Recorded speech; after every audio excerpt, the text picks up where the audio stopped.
Piga kura. Nikamwambia pigeni kura. Wakapiga kura. Nasikia? Si unataka ukweli? Kabisa. Ikapigwa kura. Huyo Profesa Kindiki akapata kura 27. Ule rafiki yangu Rigathi akapata kura 5. Unasikia? Sasa wakati hawa viongozi wameniletea majibu, nikawaambia wacha nifikirie kama vile tutakavyoenda. Mwisho nikawapasue, nikawaambia sikizeni. Mimi nalaumiwa Mlimani kwamba mimi nimeshikana na viongozi wachanga, viongozi vijana.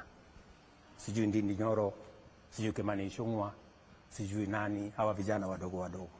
Na hata huyo profesa ako katika kiwango hiyo. Nikamwambia ili tusionekane kwa watu wa mlima, pengine nimechukua vijana, wacha nichukue huyu mzee karibu wa rika yangu, pengine mzee kidogo kuniliko, shingo upande.